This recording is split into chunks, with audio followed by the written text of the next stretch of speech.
নতুন মরশুমের কাউন্টডাউন ইতিমধ্যেই শুরু হয়ে গিয়েছে। আগামী ২৫ জুলাই থেকে শুরু হবে ১৩৫তম ডুরান্ড কাপ। তবে গ্রুপ পর্বেই ডার্বি দিয়ে ম্যাচ শুরু হবে, কারণ একই গ্রুপে রাখা হয়েছে ইস্টবেঙ্গল এবং মোহনবাগান সুপার জায়ান্টকে। এবারের ডুরান্ডে অংশ নিচ্ছে মোট ২৪টি দল।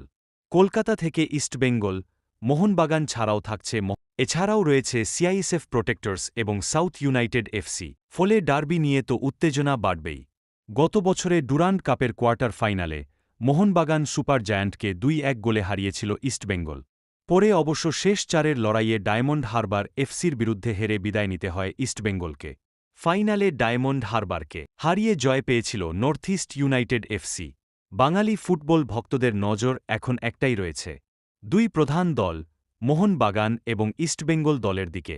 নতুন দল গড়ে কার দাপট এবার মাঠের লড়াইয়ে বেশি থাকবে, সেটাই দেখার। গতবারের চ্যাম্পিয়ন নর্থ ইস্ট ইউনাইটেড এফসির ট্রফি ধরে রাখার লড়াইয়ের পাশাপাশি এবার টুর্নামেন্টে অংশ নিচ্ছে দুটি আমন্ত্রিত বিদেশি দলও। সব মিলিয়ে মোট ২৪টি দলের এই হাইভোল্টেজ টুর্নামেন্ট চলবে প্রায় এক মাস ধরে, যার মেগা ফাইনাল অনুষ্ঠিত হবে আগামী ২৩ অগাস্ট। এছাড়াও ডুরান্ড কাপে বেশ কিছু বড় পরিবর্তন।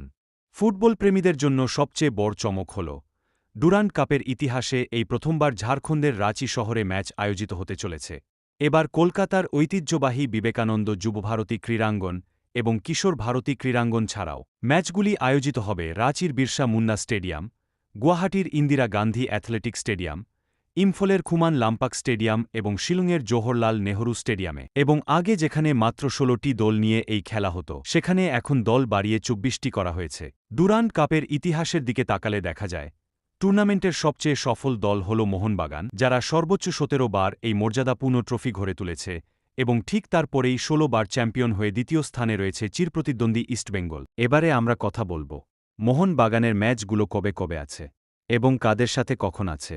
তার সাথে ডুরান্ড কাপের ম্যাচগুলো তোমরা কোথায় দেখতে পাবে, চলো জেনে নি। মোহনবাগানের প্রথম ম্যাচ আছে ইস্টবেঙ্গলের সাথে ২৫ জুলাই বিকেল ৫টা থেকে যুবভারতীতে। আর দ্বিতীয় ম্যাচ রয়েছে সাউথ ইউনাইটেড সাথে ৪ আগস্ট সন্ধ্যা ৭টা থেকে যুবভারতীতে। এবং ৩ নম্বর ম্যাচ রয়েছে সিআইএসএফ প্রোটেক্টর সাথে ১০ আগস্ট বিকেল ৪টা থেকে কিশোর ভারতীতে।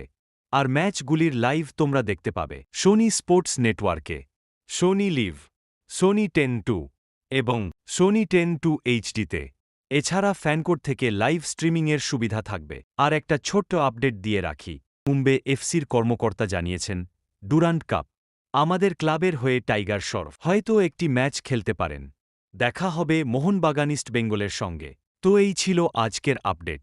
ভিডিওটা যদি ভালো লেগে থাকে তাহলে একটি লাইক করে চ্যানেলটি সাবস্ক্রাইব করে দিও।